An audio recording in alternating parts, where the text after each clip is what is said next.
Hello, my friend, and welcome to another exciting episode of Negotiate Anything. Thanks for joining us today. With over 10 million downloads and listeners from more than 180 different countries, it's dedicated listeners just like you who have made Negotiate Anything the #1 negotiation podcast in the world. I'm your host, Kwame Christian. I'm a business lawyer, mediator, author, and the proud CEO of the American Negotiation Institute. Now, before we get into today's insightful conversation, I have a golden opportunity for those of you who recognize the power of negotiation in your professional lives. Have you ever found yourself wishing that you could navigate those high-stakes conversations with more confidence? Or perhaps you're looking to empower your team with the art of persuasion and conflict resolution. At the American Negotiation Institute, we've crafted specialized keynotes and workshops tailored for those very needs. We've transformed the negotiation skills of professionals worldwide, and we're eager to do the same for you. We believe the best things in life are on the other side of difficult conversations, and our goal is to help you improve your lives and the lives of those around you, one difficult conversation at a time. Don't let another challenging conversation leave you second guessing. Click the link in the description to discover how we can help you find confidence in conflict, negotiate better deals, and have stronger relationships. Because in the world of business, every conversation counts. And now, without further ado, let's jump into the interview. Scott, thanks for joining us again, my friend. I am more than a little bit excited to be here. I know before we hit the record button, we were chatting, and I am pumped because we get to have a new conversation that we haven't had before. Exactly. This is great. And listeners, the conversation Scott and I were having before we actually started the podcast, we're going to put like a snippet, like some of that at the back end of this episode. So if you're at all interested to see like what it looks like when podcasters chat behind the scenes or buddies for a long time. 6 years we just figured out, apparently. Over 6 years. 6 years. Yeah. Oh, you'd love this. Last year I was talking to Kai, and Kai was saying, Daddy, we've known each other for a long time. 6 years. That's a really long time. So in Kai's words, yes, we've known each other for a really long time. We go way back. Thank you, Kai. So for those of you out there who don't know Scott, Scott, let's do a quick intro. Yeah. Well, first of all, I'll share that the context you and I got to meet was somehow you found our brand, which is Happen to Your Career. I don't even know that I ever asked you how you found us, to be quite honest. But really what we do as an organization is we help change work. We help change work in making it better for humans and even change how we think about work. Because let's be honest, right now, most of what work is not allowing humans to thrive. And we want to change that. So the way that we do that is we're focused on individuals and leaders and helping to change one person at a time, their own version, and what creates their ideal version or extraordinary version of work. And that's it. That's what we get to do every single day, myself and my team. This is great. And listeners, they do a great job. So make sure you check out the Happen to Your Career podcast. And excited to announce, you can check out the Happen to Your Career book, which is, Scott, would you like to break the news, the big news that we just discovered? Yeah. So also in the before we hit record conversation, I didn't realize we had just gone #1 new release on Amazon. And that is really fun. I didn't know that. Kwame had to point it out to me that we just hit #1. So that is okay. So here's the other backstory. You might hear it at the end. I'm really bad at celebrating sometime. I'm getting better very slowly. And this is really fun. This is actually a really big deal. And it's just now hitting me based on our conversation before. And I don't think it would have, how big of a deal that is. So that is fantastic. That is quite amazing. I'm going to try not to cry now that as we start down this journey. There we go. This is awesome. So, listeners, if you want to see Kwame's persuasion skills, Yeah.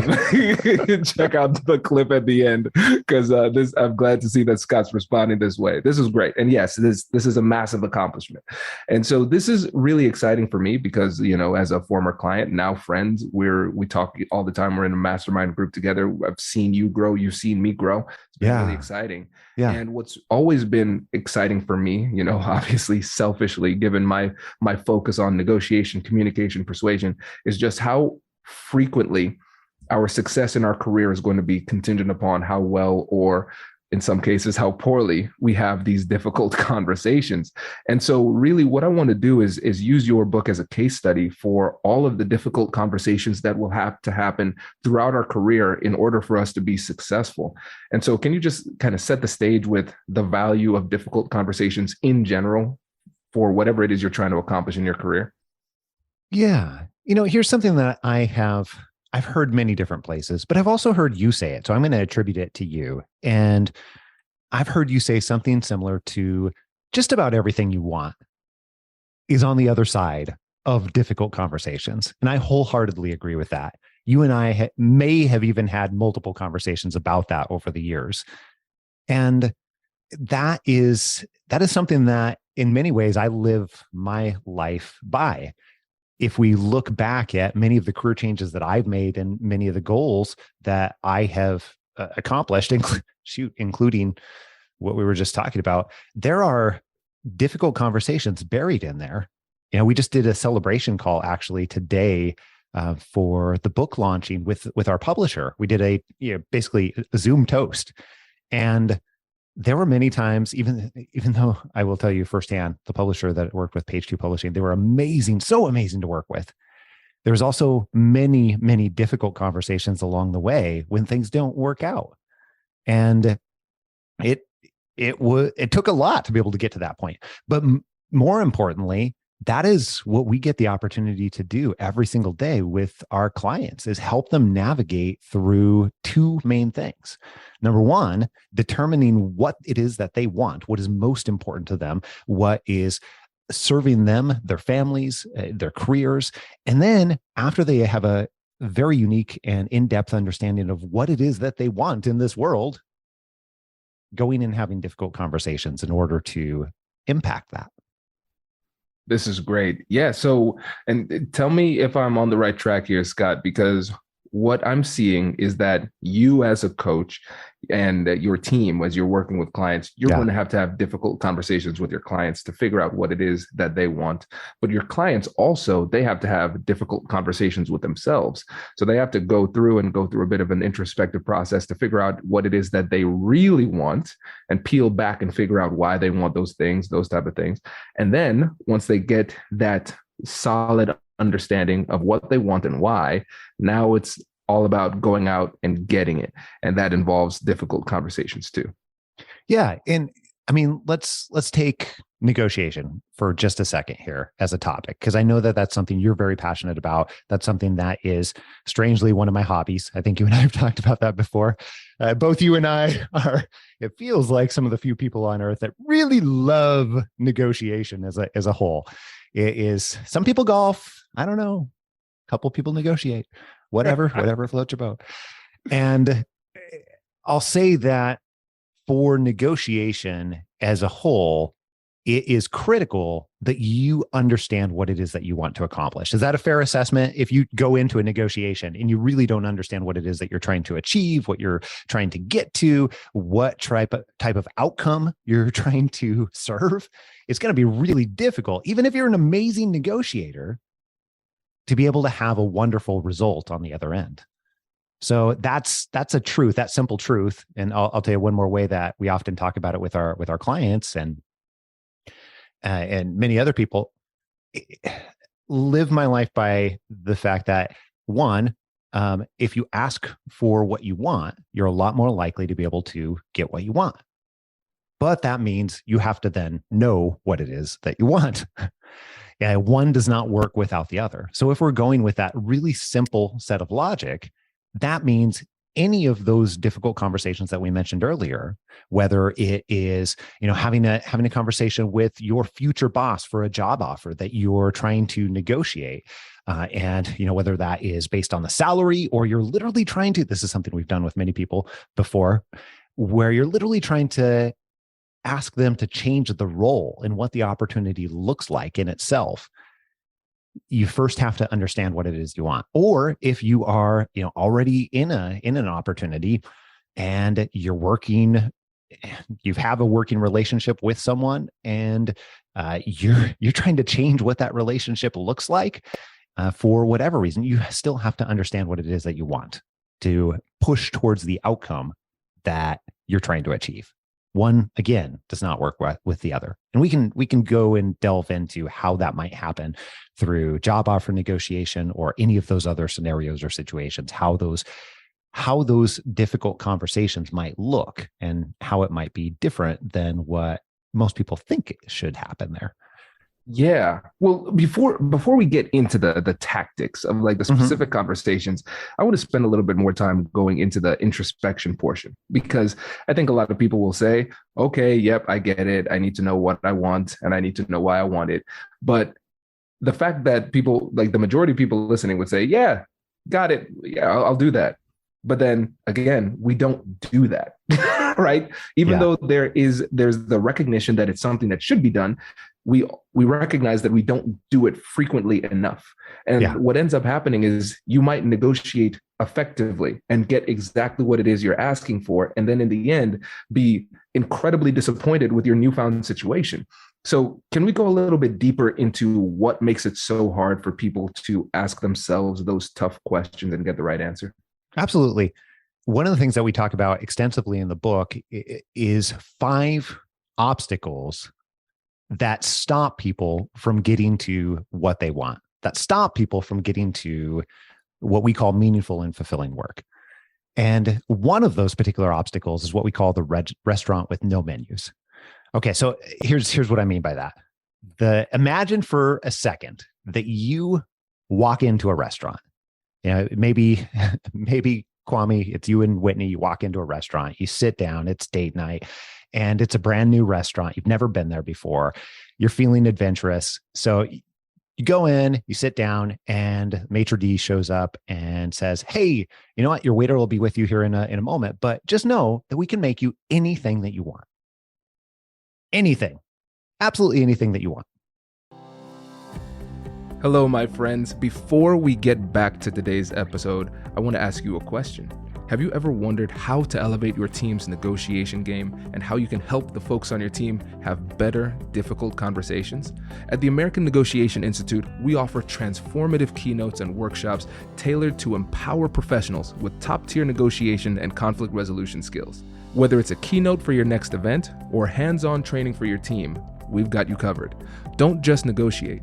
Master the art with the American Negotiation Institute. Click the link in the description to find out more. Elevate, negotiate, and succeed. Okay, so here's the thing. First of all, that might sound a little bit scary or a little bit intimidating, but you're feeling adventurous, Kwame, so you go ahead and roll along with it. One of the things that we think about here is restaurants would never, ever do that. They would never, ever do that. Instead, they have a menu, they have a reader board, they have all of these different ways to communicate what it is that they offer. And the reason that they would never ever do that is it would kill sales drastically. And even though they can make you anything that you might possibly be able to ask for, there's still some serious limitations there. Number one is that is overwhelming. If they can do anything, oh my goodness, like that is... Talk about, like when you go to the Cheesecake Factory or someplace like that has this massive menu, is like a book that, might damage something if you drop it on the table too hard. Well, the challenge there is there's just so many things, it's difficult to nail it down. But what if we took from cheesecake menu size to infinite size? It's nearly impossible to be able to limit it down. Now, here's the other side of that. The other side, if you walk into the restaurant and they don't have any menus whatsoever, you can only order off what you know exists. What that means is If you don't know that they can make a 9-layer dip and you've never had a 9-layer dip before that has, all the onions and salsa and whatever else is on a 9-layer dip. I don't even know what's on a 9-layer dip. But if you've never had that before, then it's going to be impossible for you to order it. And that is one of the biggest challenges as it relates to different types of clarity or understanding what you want. Because if you haven't seen it, if you haven't had exposure to that before, it's impossible to order, even if it's going to be great for you. And we find that the same thing is true for your career. The same thing is true for your career or anything else that you might want in your life. If you haven't had exposure to that before, it's going to be impossible for you to have it on your menu, which means that it's not just a problem of defining and choosing what it is that you want. It's also a problem of exposing yourself to what is going to be possible for you. So that in itself is a little bit of a catch-22, as you might imagine, right? So if you run a restaurant, first of all, get some menus. And second of all, we can talk about how to work through that. All right, let's talk about something that's actually a negotiation skill. Taking care of yourself before you show up to negotiate with anybody else. Because if you're tired, stressed, and running on fumes, you're going to make worse decisions, period. And that's why I'm a huge fan of Cozy Earth. Cozy Earth's whole mission is to elevate the everyday with obsessive detail and better materials so you can feel it immediately. Their bamboo pajama set that's made from viscose from bamboo is unbelievably soft. It drapes really nicely, and the classic cuddle blanket, that thing is dangerous because once you wrap up in it, you're not getting anything done. It's plush, it has a comforting weight, and makes your home feel like a reset button. And here's the best part. It is completely risk-free. Cozy Earth gives you a 100-night sleep trial and a 10-year warranty, so they really stand behind the quality.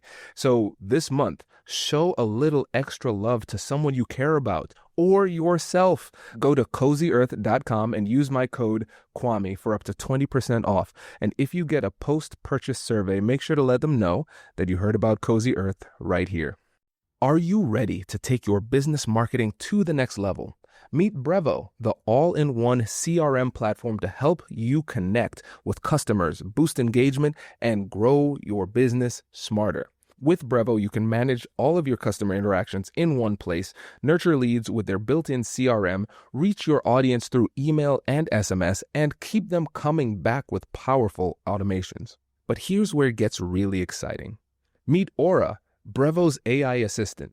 Aura helps you to craft smarter campaigns by suggesting personalized content, optimizing send times, and even analyzing performance data to help you improve your strategy in real time. It's like having a marketing expert on your team 24/7. And of course, Brevo offers advanced analytics, seamless integrations, and AI-driven personalization. Everything that you need to create multi-channel campaigns that hit the mark every time. And of course, Brevo offers advanced analytics. Get started for free today. Use code ANYTHING50 to save 50% on starter and standard plans for the first 3 months of an annual subscription. Just head to www.brevo.com/anything and take your marketing further with Brevo and Aura. Yeah, I love that metaphor because you run right into the paradox of choice. If you have too many options, then you're just not going to make a selection and you're going to feel bad about it in the process. Yeah. Just too so many emotions. Yeah. So let's say people are in that position because it's, and this is one of those things. If you're in that privileged position where you live in a country where you have so many options, it's a blessing and a curse. What can you do? Anything. Well, that's a lot, right? So when you run into that, how do you help people work through that? Yeah, and you make a great point too here. There are portions of the world where people don't have those types of options, but in more and more of the world, with every day that passes, more options become available. So what do you do when you are in that very privileged situation? Well, I'll share one thing first. Part of the reason that we created the Happen to Your Career podcast the way that we did, we chose very early on to be able to. We actually don't talk about this on the show frequently at all. But in how we tell the stories, part of what we're doing is trying to provide exposure to how everyday people in many different ways achieve nearly impossible, what most people would consider to be impossible types of career changes on their way to meaningful work.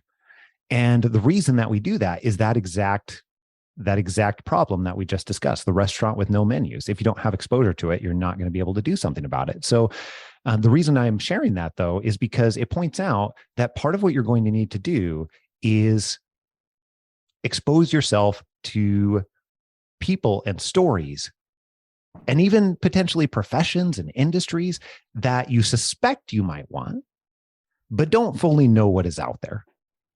Now, here's something that is a misconception as it relates to careers. Many people get frustrated with their career in one way or another, and they want to throw in the towel. They want to completely change. We've had thousands and thousands of conversations at this point where people are like, yeah, I have been a director of marketing and I need to no longer be in marketing. And they're ready to throw out the baby with the bathwater in so many different ways. And we might work with them.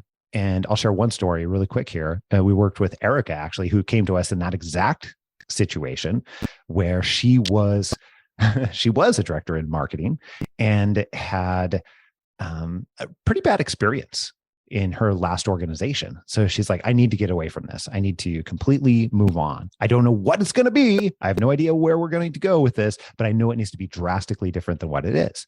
So she's ready to entirely change. And in Erica's case, one of the things that we have realized is that she just didn't have exposure to how marketing might look differently to be able to serve her strengths. So instead of saying, okay, all right, we're now going to shift you into HR, because that's the obvious solution somehow, we are then, no, we're not going to shift her to HR at all.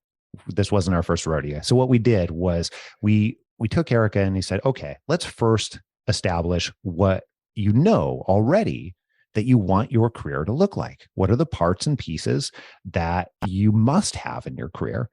And by the way, we use a tool that we call the ideal career profile. And it's actually very simple. And the reason we use it is because when you think about meaningful work and you think about if you want more meaningful work that also compensates you very well, and that's the outcome that you want, then the challenge is not just exposure. The challenge is that that's a complex problem. And when you have a complex problem, that means that there's not one thing is the solution, which, by the way, is another thing that stops people from getting to much more meaningful work.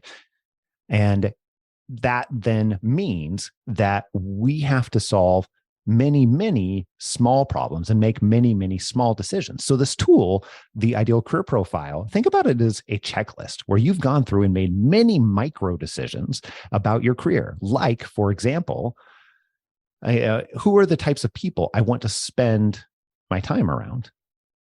Because, by the way, if I know who those people are, I might be able to go find organizations that have more of those types of people, because I'm spending a good chunk of my life working with, potentially coworkers. And then what do I want to do for my financial goals? Because my work, as much as I might try to, I can't separate out work from the rest of my life. They are mutually dependent. And so if I can go through and decide and make these micro decisions on all of these different areas that impact both my work and the rest of my life, then I can put those together and create what we call an ideal career profile. And think about that just as a checklist of what you must have and what creates your personal version of extraordinary. Okay, so that's the approach that we use. Now, fast forward, let's come back to Erica's story. One of the things that we realized as we did that was everything she was putting on there actually fit really nicely with marketing. It's just she didn't have the flexibility or autonomy that she really wanted, which, by the way, leads us into some of those conversations that we were mentioning earlier. Erica, at the point in time where we got to meet her and we were working with her on what creates her personal version of extraordinary, she was already going in. I don't know why she was doing this. She was running around like, I don't know, like crazy, going to all these networking meetings and going to all these interviews and just doing everything just so she could feel like she was doing something. But as we started to clarify where she wanted to go, she started realizing that even though I've done 8 different interviews, there's really only 2 of these organizations and opportunities that even are a close fit. So they weren't quite a total fit, though. And that's where some of the difficult conversations come in. I'll tell you about one interview. She was part of the way through the process. And she started having these realizations that what I need is a lot more flexibility, a lot more autonomy. I don't want to actually go in. I want to work remotely. And now that she was learning this, she had to have midway through, after she had already shared, hey, like I'm willing to accept, A, B, and C. She realized that she wasn't willing to accept A, B, and C. So here's what that conversation looked like for her. She went into the very next interview. This was a final stage interview. And she shared that, hey, I've realized as I've been on these 8 other interviews that this organization and the people in this organization and this type of opportunity fits me very, very well. I've also realized that what I told you earlier on about being willing to not work remotely, being willing to serve on this other team that is going to require my time, at 3 days a week. She had some times in the evenings that it was going to require, and she didn't want to do that. So she said to them that this is, I'm sorry, but this is actually not going to be a fit for me. Instead, here's what I'm looking for. And she shared some examples of different types of autonomy and flexibility. Okay, so that is a scary conversation to have.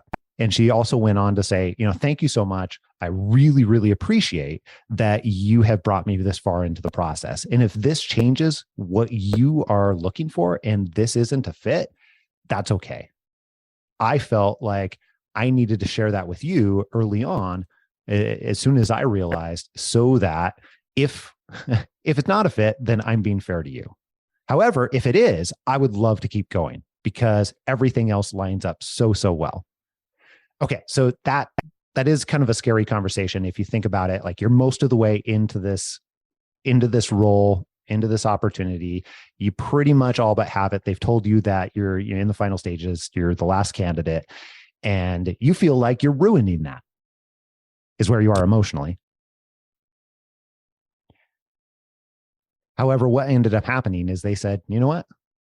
We agree. We think that this is a situation where we want you. And she ended up getting an opportunity out of that where she was blatantly honest. And even though she had to have a pretty scary emotional conversation with them, she got that opportunity and got it the exact way that she wanted to. And crazy thing about it, she worked one day a week less because she was only working 4 days a week. And from an hourly basis, ended up making more than what she was making at her previous director role. Incredible. I love this. And so it just is a great example of negotiation in action from all sorts of different angles, right? Because we have you and your team negotiating with her.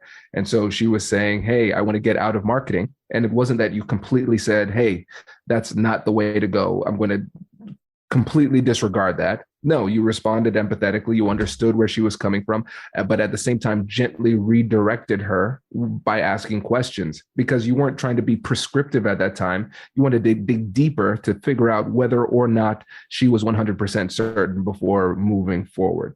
I thought that was really, really good. Wanted to give you kudos on that. Yeah, appreciate it. And we found that if we tell people what they need to do with their lives, it rarely ends well.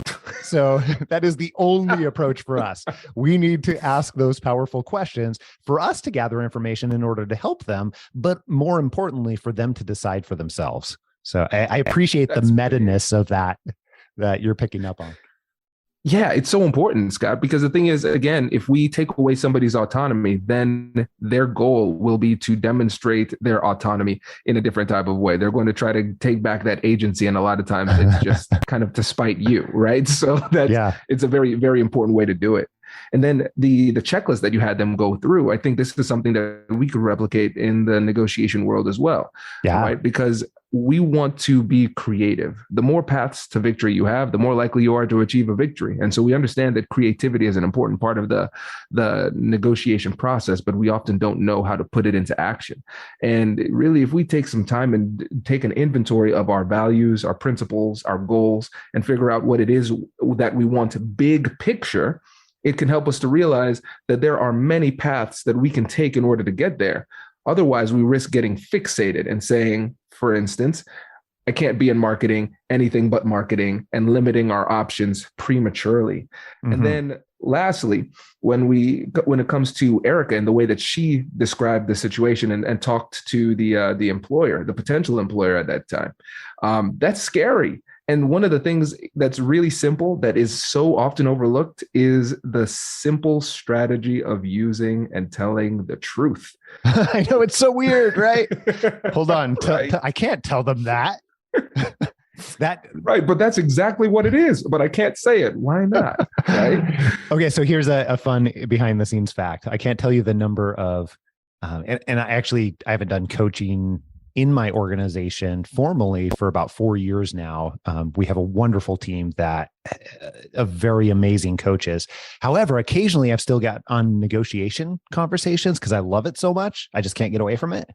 And I cannot tell you the number of times where people will say, well, here's what I'm feeling. I feel like, I can't accept this because I really need this level of autonomy, and I want to because they have been so wonderful throughout this process. And, I'll let them say what they're saying. And at the end of it, I'm like, could you just say that?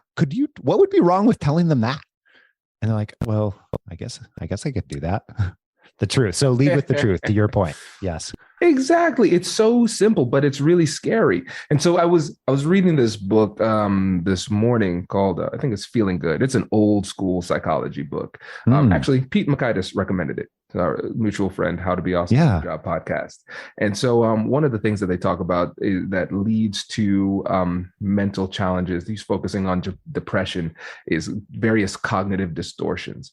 And it's these lies that we tell ourselves that we believe that hold us back. And so a cognitive distortion might tell us here in this case, I can't tell the truth. They'll hate me. They'll get so mad. And in this situation, that type of mentality is what can hold you back. It's not true, but we believe it's true. And then we're guided by our feeling, which leads us to hold us back in these situations, which has a negative impact on us and our ability to get what we want, our relationships as a whole, and the other person, because now they're not seeing what the truth is. And you're really taking away their autonomy and ability to problem solve with accurate information. But if you just start to learn to challenge those things that are holding us back from expressing ourselves in the way that we really want to, then you start to realize, wait a second, how do I know that's true? Why do I believe that they will hate me because of this? Why do I believe that this is the wrong thing to say? Oh, I don't have any evidence to substantiate it. This is one of those cognitive distortions. There is another way. And so I think, again, that's just another angle of that internal negotiation. It has to come up frequently throughout this process, because we're changing at all times, where our emotions will come up in unexpected ways, and we have to be able to check in and adjust as necessary in order to get what we want. I think that's one of the best ways that I have utilized other partners, whether it be a coach or a therapist, even in some cases, or just helping me realize when I'm in the trap of cognitive distortion. That is, in many ways, for me, I'll speak for me, but I've seen it for other people too, where I am absolutely my own worst enemy. And I feel like much of life is catching when I'm in that cycle in so many different ways. So I'm so glad that you brought that up. Yeah. I mean, listeners, like I mentioned, Scott and I have been in a mastermind group together for 3-4 years, something like that. I don't know, basically forever. 5 years. It's insane. And so actually you'd recognize some of the guys. So Dave Stachowiak, Coaching for Leaders, Pete Makaitis, How to Be Awesome at Your Job, Chris DeFerrio, the Keys to the Shop podcast, and Lisa Cummings as well. lead through strengths. And so we all bounce ideas off of each other. And I think for the business problems that we face, probably a solid 50% of them at least are just us overcoming mental problems. Yes. True story. It's great. It's 100% true. But I think that demonstrates that when it comes to our approach in these conversations, it's so valuable to be able to bounce ideas off of other people, because the things that we believe, they ring so true in our minds, and we stay in the echo chamber of our own brain to the point where these lies that we tell ourselves sound really alluring. And it's really important to have people that you trust, whether it's a coach, a mentor, a friend, to bounce ideas off of before you have these tough conversations, just to make sure you're seeing things clearly and to make sure that you're articulating things the right way. Because what sounds good to you might not sound that great to others, so you want to make sure that you are approaching it in a fashion that is as objective as possible. Picture this. It's late at night, you're scrolling, and you finally find the thing that you've been looking for. You add it to your cart, you hit checkout, and then you realize you don't remember your login, your password, or where your card even is. And that's when you see it, that iconic purple Shop Pay button. One tap and checkout is instantly easier. But the bigger story is that Shop Pay is actually powered by Shopify, the commerce platform behind millions of businesses all around the world and 10% of all e-commerce in the United States. Shopify helps entrepreneurs to build beautiful stores with ready-to-use templates, get the word out with easy email and social campaigns, and manage everything in one place, from inventory to payments to analytics. See fewer carts go abandoned and more sales go with Spotify and their Shop Pay button. Sign up for your $1 per month trial today at shopify.com/Kwame. Go to shopify.com/Kwame. That's shopify.com/Kwame. Here's a quick warning for everyone listening. Scams and identity theft usually don't start with some genius hacker. Most of the time, it's just because your personal data is so easy to find online. I'm talking about people search sites, shady directories, and places where anyone can pull up your address, phone number, and even your relatives' info. And then they use that leverage to impersonate you or target your family, and that's how these scams usually work. That's why I've been using Incogni. Instead of you spending hundreds of hours manually trying to opt out of these sites yourself, Incogni just automates the whole thing. They act as your proxy, taking down your data and demanding its removal from databases you've probably never heard of. And the thing is, this isn't just a one-time fix. Data has a way of popping back up, so Incogni continuously monitors these sites in the background to make sure your information stays deleted. I personally recommend the Family Unlimited plan. It's the best way for you to cover your entire household. It includes custom removals, so if you ever find a specific page exposing your family's info, you just send Incogni the link and their privacy experts handle the manual takedown for you. You can get your data back risk-free with Incogni's 30-day money-back guarantee. And if you use the code ANYTHING at incogni.com/anything, you'll get 60% off an annual plan. Again, that's incogni.com/anything. Code ANYTHING. I love that. Okay, so here's not relevant at all, but I'm going to say it anyways. The thing I love about having every conversation that we've ever had, Kwame, even way back when, where I was supposed to be your coach, is that I always learn something every time I talk to you. That is hands down my favorite thing with chatting with you. And this has certainly not disappointed, both on the side of celebrations as well as 3 or 4 other things. I appreciate that, man. Thank you. No, I think that's the beauty of conversation, right? We learn through each other. And one of the things I always say is that a conversation should be transformative for everybody involved. And a lot of times we go into these negotiations and we're just like, yeah, the person that needs to transform is you. And so I'm going to find a way for you to admit that you're wrong and change your mind, right? But if we're not going in there and saying, hey, let me change myself, I have something to learn too, like then we're missing out. So let's talk about that for just a second. Yeah, that is what you just said there. I think is critical, where we go in and so many people think that negotiation is adversarial. I think that's the word that I'm looking for. It feels like it is conflicting or adversarial type of dynamic or relationship. And my experience, although I have had what I would consider to be successful adversarial type of negotiations, is that most of the time it's not necessary, nor is it as valuable as it could be if you're taking on a partnership type approach. And I find this to be true no place more than when you're speaking about your career. Obviously, that's my largest area of expertise, so I'm a little biased towards that. But think about it for a second.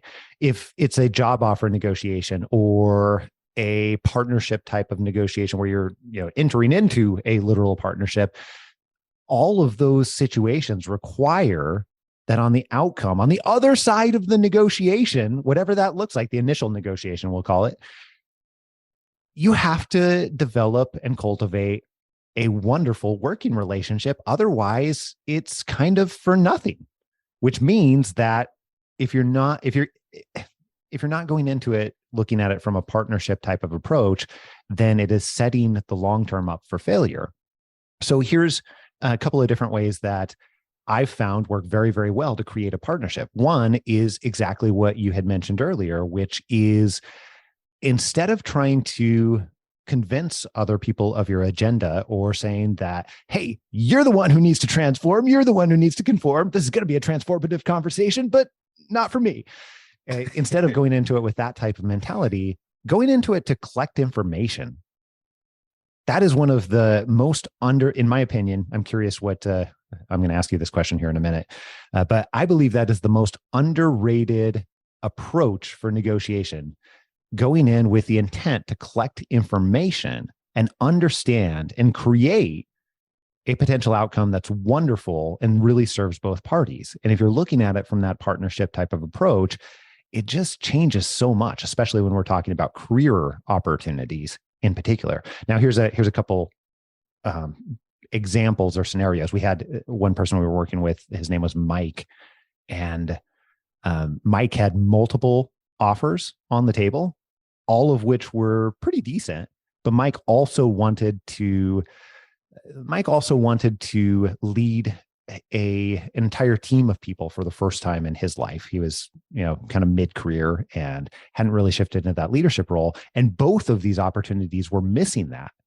So Mike went into these conversations, and it wasn't just one and done. It wasn't okay, here's what I want. Now, how are we going to get to that? Instead, he went to a series of conversations to collect information, asking questions like, under what circumstances could this be possible?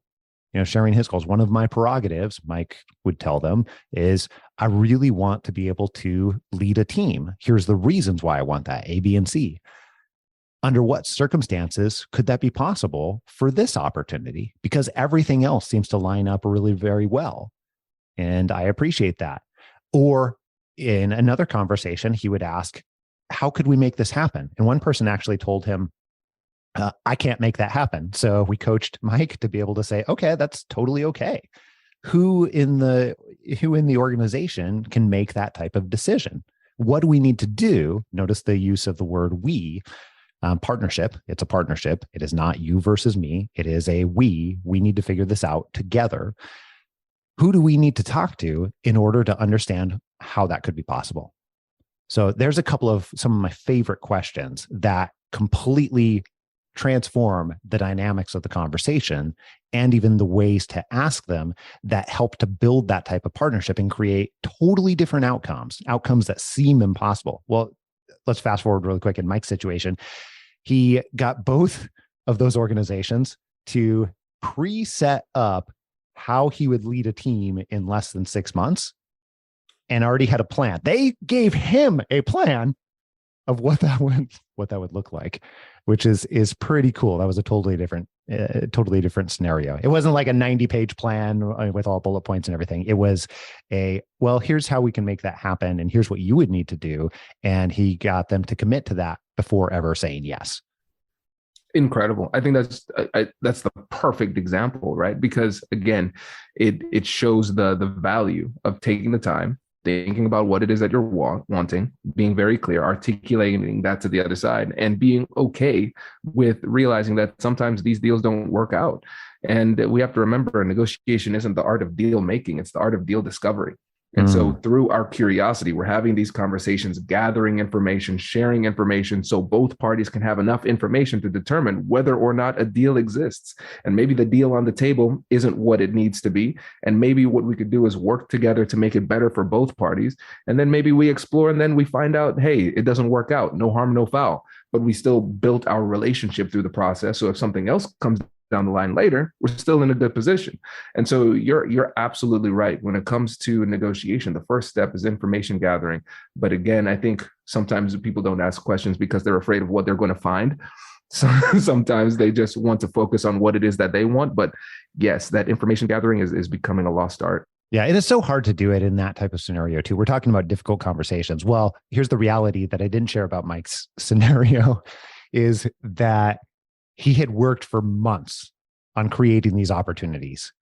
And for so many people, if you haven't done this many times before, when you get to that stage, you're sort of in the 23rd mile of the marathon and all the emotion is hitting and you feel like I've done all this work. What if it doesn't work out?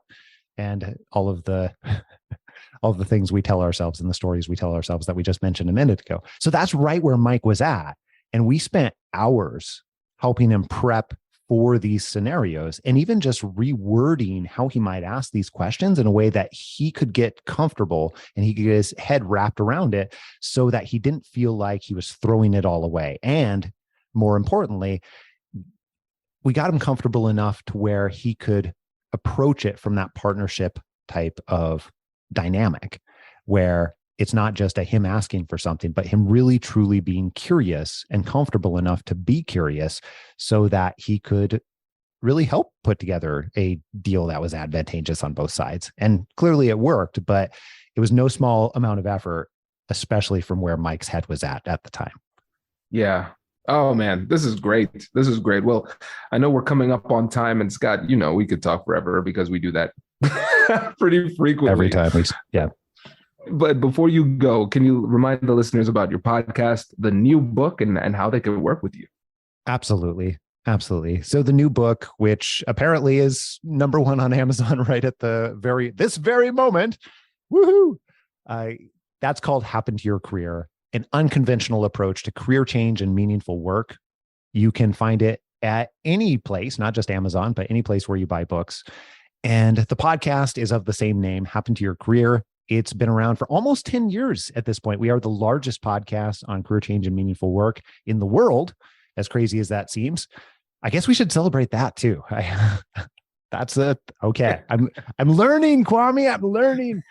And one of the best ways to get started with us is go to our website, happentoyourcareer.com. But we mentioned earlier the idea of you need to know what you want to be able to ask for what you want. No matter how great you are at negotiating, you have to understand what is the outcome you're trying to get to overall. You have to be able to have exposure to understand what could be on your personal menu. So one of the easiest ways we've created to get started in doing that is we put together an 8-day mini course that you get.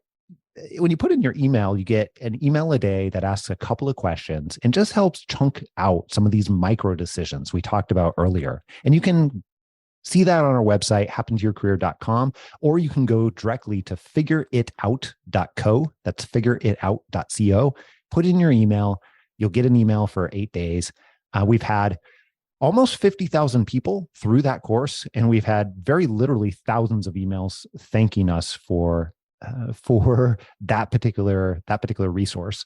And it won't be the magic bullet, I promise, but it will be a wonderful step in helping you understand what it is that you really want and need in your career. So I would encourage you to do that. Thank you, Kwame. I appreciate this. It was super fun. Yeah, man, it was a blast as always. We really appreciate you coming in and sharing your knowledge with us, and best of luck with the continued book launch. Thank you. We'll see you later. Bye. Bye.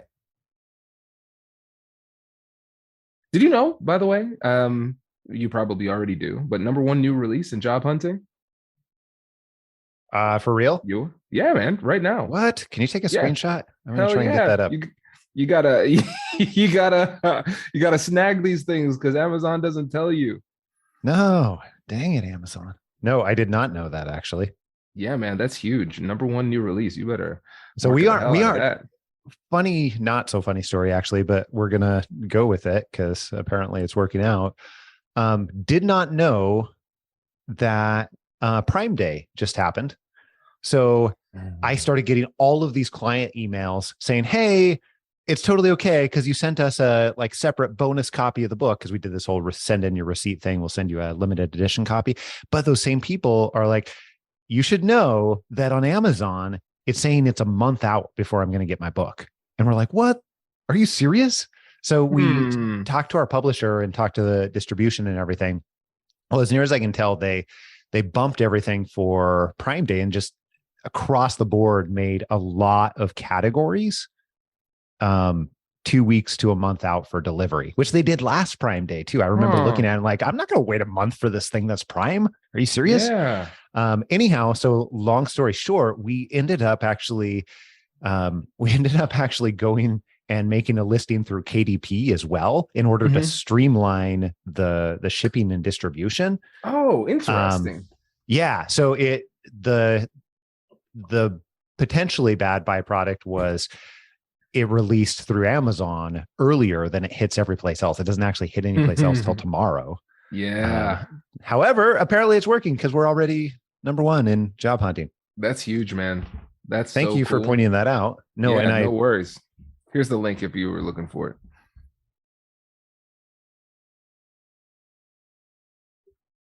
that'll make my team really happy, by the way. You Yes, have no idea. They're going to be pumped. and they should be. I mean, that's huge. That's big. I'm dropping It's a not few. that it is, but let's be honest, it's not that hard to manipulate the Amazon system to. I was thinking about that too, man. And then I realized for us, it's not that hard to do. But True. if you just have like some other like career expert who's like, I am a career expert with no audience, no nothing, they would have a hell of a time trying to get that. So I think I was thinking about this because I realized how pumped my staff was when we were hitting these Yeah. numbers, like moved to Yeah. tears. And I was like, this is an example of us kind of getting desensitized to accomplishment. Is it a little bit? I think you're right about that. But Mm-hmm. I'm curious what you mean by that. Should we just be Yeah. recording this? I don't know. Oh, we're recording Like, now. oh, Yeah, sweet. we'll see what comes. We might flow and put this as a bonus at the back. But I think it's like I think about some of the things that we have done this year. Yeah. And I think if we were to go back in time 5 years and share this to the old version of ourselves, we would like lose our minds. Like, what? Are you serious? Yeah. Because think about how long this was on your list of Yeah. things that you wanted to do. And now you've had so many other accomplishments that are comparable that you hit number one new release on Amazon. You're like, yeah, I bet Thanks, the team would Kwame. like Thanks this. for pointing that out. All right. So now Exactly. do we do the interview? Exactly. That's really nice. Right. Like, oh, okay. So let me ask you about that. I, what do you think that is for you personally? Not like the, science and psychology portion of it, Mhm. but for you, why do you think that happens for you? Because it definitely happens for me. Obviously, we Yeah. just proved that. I think there is a part of it that is a bit like genetic. I've always been like this, where achievement for me is more than is it's more like oxygen than something really to celebrate. I Mm, don't celebrate every breath. It's like this is what should be happening. The most I feel is relief. And like my friends and family and my therapist have been saying like that's kind of messed up, man. It's okay to celebrate your wins. And I think a little bit of it is me not feeling like I can let my guard down, because yeah. if I let that positivity in, it's like, do I still maintain that hunger? And so I've actually been forcing myself to celebrate and enjoy and kind of revel in the moment a little bit more, like actually telling myself to do it and scheduling Yeah. time like to do it. Like, you're going to enjoy this win and this is how you're going to do it.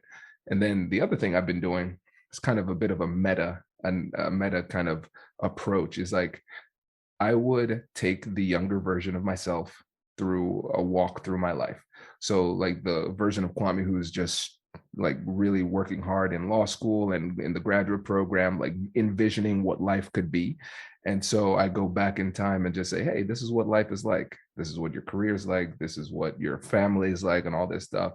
And kind of thinking about a conversation with young Kwame that is what gets me excited. I'm like, man, I would be very impressed. That resonates with me. And I find now that I'm hearing you say that, that is one of the only ways I can get myself to really stop. And I have this conversation all the time with another friend where it's like, did you ever think that 7 years ago that this would happen, whatever it is, launch a book or have 12 people on the team, or I don't know, insert whatever your accomplishment here. But only if I precede it by that phrase with that triggering, somehow I have a really hard time. I'm like just ready to move on. Like you had said, ready to move on to the next thing. And it feels more like, okay, well, I'm still breathing. Don't need to think much about that. Like, fantastic. Huh. Exactly. Interesting. And what ends up happening is you kind of live a life of really, really high accomplishment, but constantly feeling almost chronically dissatisfied because the goalposts just keep on moving. It's like what was good enough before, once you've achieved it, automatically becomes not good enough, because if I have it, it can't be good enough. Okay, so let me share something with you really quick. We did a local version of a launch party. Mm-hmm. And I did not want this at all. Did not want it. Actually tried to not do it probably 5 or 6 times. And eventually decided, my neighbor, actually, of all people, he may never even read the book. I don't know, but of all people, he's like, this is a big deal. Like, why don't you at the very least like get just a bunch of friends together and let's celebrate this thing? He kind of, if I would have been in closer, he like would have grabbed me and shook me or something. But he's like, why are you not doing that? I'm like, fair. You're right. So that ended up being the forced celebration, if you will. And I knew at that point in time, this was about a month ago, that afterwards I would have enjoyed it and have loved to do it. But honestly, it felt, going into it, it felt like, why would I do that? Why would I spend the time to like, let's instead focus our efforts on how do we get the book out to more people so we can help more people and we can do the next things and all the, So forced celebration, that is the moral of the story for me. Yeah, dude. Yeah. Think about it. I completely empathize with that, because it's like, so what do we do to celebrate? We celebrate with more work. That's what we do. Don't waste my time with this. Let's get back to work. I feel you, man. I feel you. It's tough, but I have to force myself to slow down and pause and appreciate. And I've realized, hey, shocker, it doesn't diminish my ambition. Yes, I know. So weird. Like all the silly reasons that, I don't know, that manifest when I'm thinking about why not to celebrate. Yeah.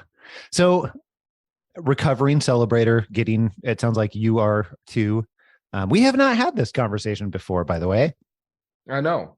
This is interesting. I mean, it makes a lot of sense, and it's not surprising either. After like all of the mastermind groups and all of the times we've been, what is that? Like 5 years now? 6 years. Has it been 6 years? Yeah, man. Because that sounds insane. You were the coach I went with like when I was starting. So that was 2016. Was that your first coach? Mm-hmm. Mm-hmm. I think I knew that, but I don't think I had really thought about it in those terms. Oh, I'm so honored to be the first one. The first one. Yes. So this was good. You didn't scare me away. Yeah, no joke. Oh my goodness. Oh, this is great. This is great. Maybe we put this at the back as like a bonus little thing. I don't know. Congratulations! You've just joined an elite club. By listening to a full episode, you're now officially on the Negotiate Anything team. So welcome aboard. What most team members do is they subscribe to the podcast because that allows them to automatically get the latest episodes of the show. The best things in life lie on the other side of difficult conversations.